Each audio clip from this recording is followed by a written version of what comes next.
Hey everyone, Rushlock here with our next Evaganda blog post from Rixx Javix that we're going to read through and cover for you. If you're enjoying this series, make sure to hit the like button down below and leave a ridiculous comments, or feedback with those comments for that matter, as they help us a lot with the visibility of the videos and give me good feedback for doing these in the future. Today's article post is Embrace Your Inner Gamer. Want EVE Online to be better? Want to have more fun playing in the greatest science fiction universe ever created? Of course you do. And make no mistake, EVE Online is the greatest expression of science fiction universe building ever created that you can play inside of. No question. But then, why is it so few players seem to actually enjoy playing EVE? Why are so many former players so angry all the time, and why can't we all just get along? While I freely admit to having no answers to some of those questions, I do think I can help with the ones related to EVE. Follow along. Somewhere along the line, some of the players who play EVE lost the narrative that it was intended to be a video game. An immersive, often encompassing mess of a video game, certainly, but a video game nonetheless. EVE is an MMO-style video game, and it is horribly complex and getting more so every time it changes. The game today is insanely more complex than it was when I started playing it almost 14 years ago. So it can be, at once, a video game and also a horribly complex universe that sucks you in and eats up all of your free time, as well as a multitude of other things as well. Some have called it spreadsheets in space, for goodness sake. Blow up someone's spaceship, and you are likely to be told, "I hope you die," in real life. That is a game that is demanding some serious emotional investment from some people. I'm not condoning such a response, but it happens all the time. The reasons people play EVE are as varied as the things you can do inside the game. There is no easy way to lump everyone in together, and I certainly do not have access to raw consumer data. All I have is a weirdly involved 14 years in a game I love and 30 plus years as a professional marketing type person. Understanding consumer behavior and trends is something I have a lot of experience with. All of which leads me to suggest that us players need to embrace our inner gamer and realize the fundamental part about EVE that often gets overlooked. It is totally up to us. There is no expansion, or fix, or tweak, or new skin, or spaceship that is going to quote-unquote fix EVE for us. It ain't happening. It never happens. New things are fun, of course they are. And certain areas of the game could be, should be, and probably will be better at some point. Of course they are. I've argued for many of those myself over the years, but EVE is a game in the hands of the players, always has been. The players that understand this and embrace it, like myself, tend to last longer than those that do not. This fact is where the whole EVE isn't for everyone mantra comes from. Because it isn't for everyone. And I hope it never will be, because chasing that goal would only kill it. Not everyone is going to enjoy their time in EVE, or even try it in the first place. This is one reason why former players raging on Reddit or the Facebook irate me so much. I've tried a lot of video games I didn't like, but I never continue to hang out with the players that do enjoy it and rage about it, or rage about why I quit playing. The thought would never have occurred to me, frankly. We often shrug that off as quote-unquote passion. This post isn't about those players. It's about the ones who actually play the game.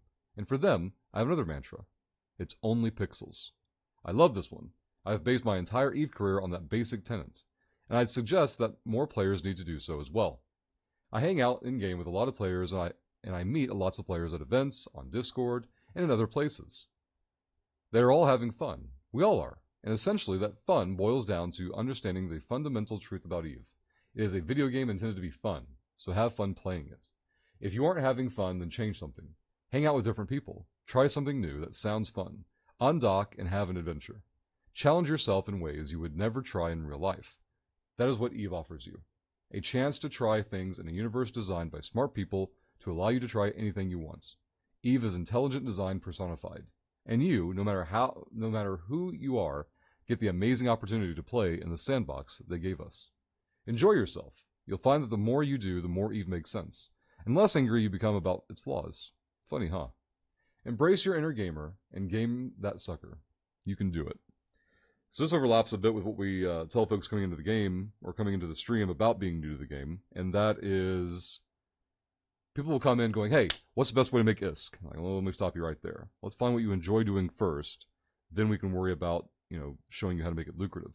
And that's not what most of them want to hear. They just want to hear what's the min-maxed, least fun, least enjoyable, how can I absolutely hate the time that I spend in this game to get as much raw material out of the game, and we tell them, go get a job. Like, go back to work for an hour and buy some Plex and sell it for ISK, and you'll be way happier doing something you don't enjoy doing, presumably with work, and going that route, than clicking and grinding away at a video game at an activity that you're not enjoying. We cannot stress enough, find your fun per hour, then we can talk about your ISK per hour. ISK in the game is incredibly easy. If you're space poor, it's by choice. If you're space poor, it's your fault. I don't know whether harsh saying to put in there for folks that they won't like hearing it, but tough. That's the way it really is. Rixx hits here on something we also tell the new folks coming into the game is that, so I generally ask folks what other MMOs they've played, if any, to try and get some common language or perspective on where they're coming from in terms of MMOs. And the reason I do that is because EVE, at least from my perspective, is very unique in that marketplace for MMOs. It is certainly a sandbox. It's a set of tools, which is what I think Rixx is trying to describe here, or at least the way I interpreted their description here. It's a set of tools that you, the user, you, the player, then use or utilize in a way to entertain yourself. And that's a big shift from your more traditional, note I don't say better, just more traditional MMO design system, better or worse. I don't mean that in either way. Most MMOs are theme parks. You go in, you do a task, the NPC tells you good job, here's your reward, here's your next task, rinse and repeat. EVE has mission running in it, of course, but that's only a facet of the game. It's one of the tools that you're given.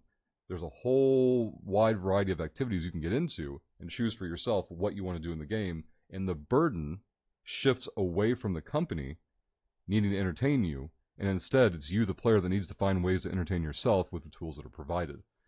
It doesn't, take all responsibility from CCP on everything, but on that one nuance of needing to entertain yourself, that burden is now on you. And a lot of folks playing a lot of styles of different types of video games, not just MMOs, are not used to that thinking, are not used to that perspective of, oh, I need to invest some effort to figure out what I like about this and how I'm going to entertain myself and how I'm going to enjoy this for myself. That's the big difference for EVE, at least to me. And if we can encourage more people to find their fun, we'll have a much easier time helping them find ISK. The ISK part's incredibly simple and easy. I can show anyone how to make as much ISK as they want in the game. It's not that complicated. But if you're not enjoying doing it, there's no point in teaching it to you. So that's why I read this article. Hope you guys enjoyed. Leave your comments down below, and we'll see you in the next one.